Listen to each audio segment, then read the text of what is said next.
beaucoup. Je m'appelle Curio et c'est plus fort que moi. Il faut que je comprenne tout, sinon je deviens incontrôlable.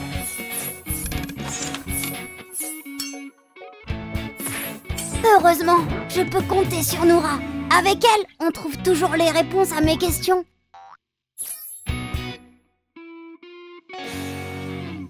Dis Noura, comment se forment les tsunamis?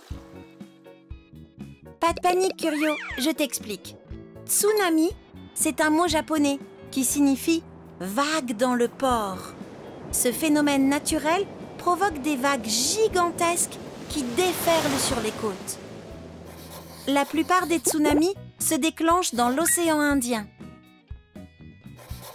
Tout commence par un tremblement de terre sous-marin qui déforme le fond de la mer. Avec ce changement brutal de terrain, une grosse quantité d'eau est soulevée. En retombant, cette eau crée une série de vagues. Un peu comme si on jetait un caillou qui fait des ronds dans l'eau? Exactement. Au départ, ces vagues sont espacées de plusieurs centaines de kilomètres et ne mesurent pas plus de 20 cm de haut en moyenne. La plupart du temps, les bateaux en mer ne les remarquent même pas. Le souci, c'est qu'il y en a beaucoup et qu'elles traversent l'océan à plus de 800 km/h, la vitesse d'un avion en vol. Au fur et à mesure que ces vagues s'approchent de la côte, elles sont freinées par les fonds moins profonds. Elles prennent alors de la hauteur, beaucoup de hauteur.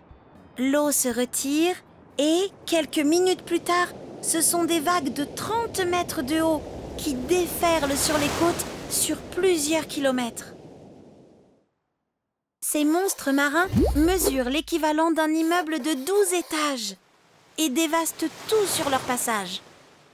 Pour protéger la population d'un tsunami, les fonds marins sont surveillés par les scientifiques partout dans le monde.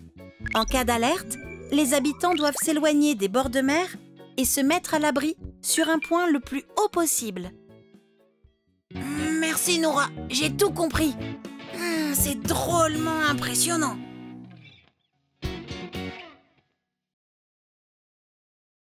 Retrouve chaque mois les Curionautes dans ton magazine et sur curionautes.com.